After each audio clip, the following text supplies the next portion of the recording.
Francis Wheen, How Mumbo-Jumbo Conquered the World, A Short History of Modern Delusions.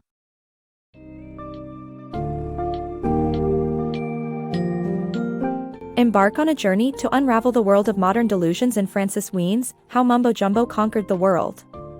Our enlightening summary will guide you through the depths of neoliberalism, exposing its detrimental effects on societies and economies, like those of the UK and US in the 1980s.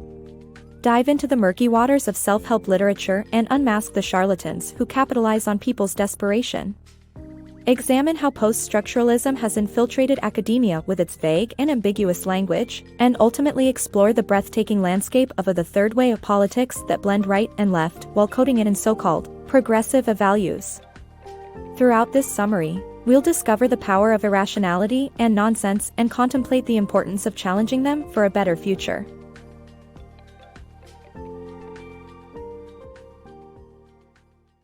Neoliberalism and its disastrous effects. The book examines the philosophy of neoliberalism that promotes free markets instead of government intervention as the key to economic prosperity, as well as its devastating effects on the working and middle classes.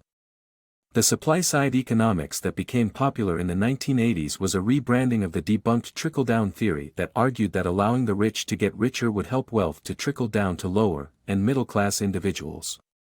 However, history has proven this philosophy to be misguided, as evidenced by the disastrous effects of neoliberal policies implemented in the UK and US. These policies led to the dismantling of the welfare state, which was a social safety net set up at the end of World War II, and the offshoring of jobs to cheaper labor markets like China. The consequences were rampant inflation, job loss, high unemployment rates, and a drop in real wage levels for the majority of society. The truth behind self-help books. Self-help books became popular during the rise of neoliberalism in the US and UK. However, not all self-help books have original content. Authors like Tony Robbins and Deepak Chopra cloak common-sense principles as groundbreaking ideas. Despite this, they still earn millions from their books and spiritual retreats. People are misled into buying more of these books with the hope of learning how to get rich or successful. It's important to be critical of the content of self-help books and not fall for their marketing schemes. The end of history and other nonsense.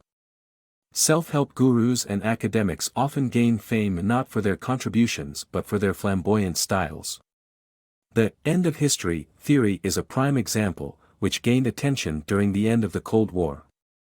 Francis Fukuyama's bestseller, The End of History and the Last Man, argues that Western neoliberal capitalism is the dominant and final political and economic force.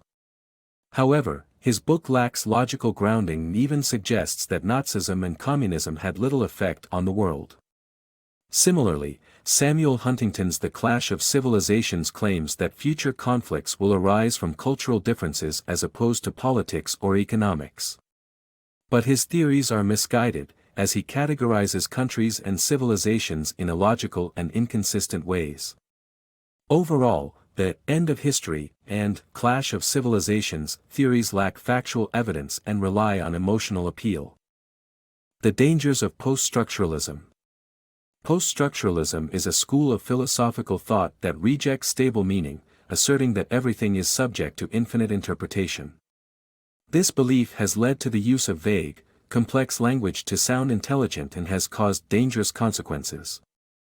Post-structuralism has created an environment where history is overinterpreted, and tragedies like the Holocaust are considered exceptions. It's crucial to recognize the dangers of this philosophy and the potential harm it can cause. The Third Way Deception. Tony Blair's adoption of third-way politics enabled him to maintain conflicting policies that resonate with both left and right. In the late 1980s, Tony Blair was a leftist British politician campaigning for nuclear disarmament and the reversal of Margaret Thatcher's neoliberal policies. However, after he led the Labour Party to victory in 1997, his economic policies turned out to be the same as Thatcher's. Rather than fulfilling the party's promise to increase taxes on the wealthy for public infrastructure, he hinted at reducing them. Blair's New Labour then embraced the same free market ideas he had opposed in the 80s, and he began to call for a new position known as the Third Way. So what is the third way? It is a political strategy where parties communicate using language that resonates with both the left and the right, while cloaking it in progressive values. In 1994, Demos, a third-way think tank, conducted a study on young voters' concerns and discovered that they were more interested in concepts like connectedness, empathy, and sexuality than socioeconomic needs. Blair's Labour Party capitalized on this finding and shifted their rhetoric away from concrete policies towards abstract, progressive values. This allowed them to maintain contradictory policy positions that were interpretable as both right and left simultaneously. For example, Blair claimed that entrepreneurial zeal will produce social justice. While it might sound progressive, in reality, he was peddling the same neoliberal ideas as his conservative predecessors, that a free market economy will lead to a fair distribution of wealth. In conclusion, Tony Blair's adoption of the third-way strategy was a deception that enabled him to maintain conflicting policies to win support from both the left and right of the political spectrum. Learning from the past. The author emphasizes the importance of sharing ideas and culture to produce rational solutions that benefit humanity.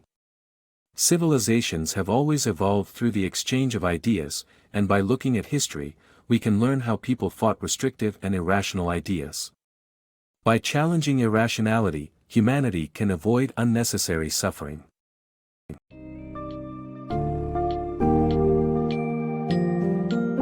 By dissecting the sweeping impact of neoliberalism, the deception behind the self-help industry, and the insidious infiltration of post-structuralism in academia, How Mumbo-Jumbo Conquered the World enlightens us about the myriad ways in which irrationality permeates the modern world.